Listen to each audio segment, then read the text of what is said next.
It is, of course, Severe Weather Awareness Week. So we have a couple of things to talk about. Today is flash floods. Tomorrow is the tornado drill. We'll talk about that in just a moment. But here's a couple of things. You know what? When you think of all the different natural disasters that you see on that screen, you think, okay, which one affects the most people? And it is flash floods. It is water. In fact, it forces 300,000 people from their homes every year. And the property damage alone is in excess of $2 billion.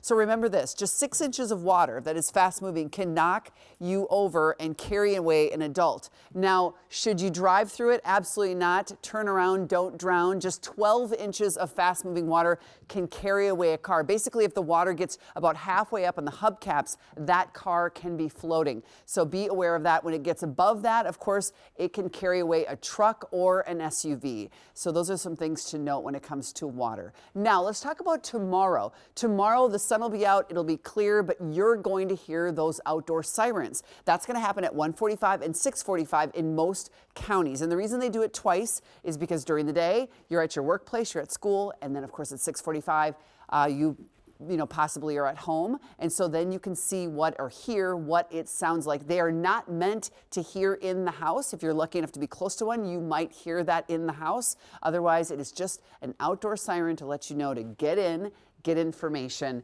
And every single county has a different criteria of when they sound the siren. Some sound for severe weather and not tornadoes, or only, I should say, severe weather and tornadoes, severe storms and tornadoes. Some only do tornadoes. So check with your county if you're wondering, and listen for those drills tomorrow. Okay, now let's move on with that weather. Today we did top out at 68, 45 was the low, 57 and 37 are the averages. So you can see 11 degrees above average for today, and what a beautiful day it was. So we're going to start right away talking about tomorrow night. So tomorrow is a breezy, warm day where temperatures are nearly at 80, and that's because we're going to be out ahead of this low pressure center, so our flow coming straight out of the south. So on Friday, it will start out very warm in the morning and will heat up until the lunch hour. You watch it here.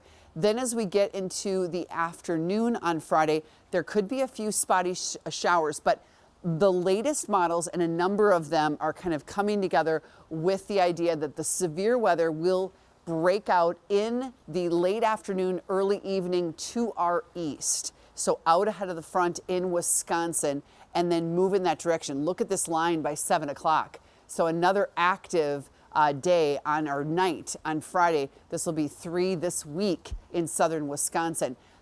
All of us will deal with the cold air that it's going to tug down. But as you note, we're not talking about a lot of precipitation left to be in the form of snow.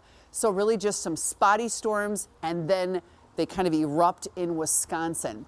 And so when it comes to Friday, out ahead of it, it will quickly warm into the 70s, but behind it, look at how cold it will be for daytime highs.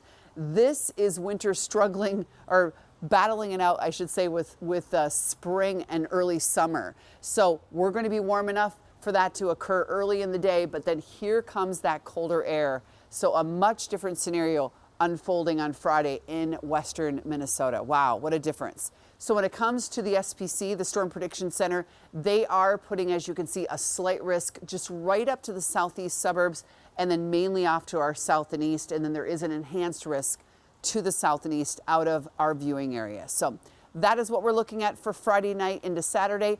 The weekend outlook is much colder. So we're talking the 70s on Friday, and then the 30s on Saturday morning, and 44 for a high, and then 51 on Sunday. So mostly cloudy, much colder Saturday, chilly morning on Sunday, dry and sunny during the day.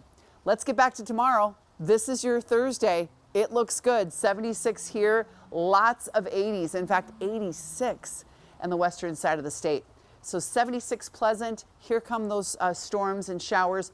Here comes that chill down for a couple of days. I know, not great timing for the weekend. And then right back up to 70 degrees.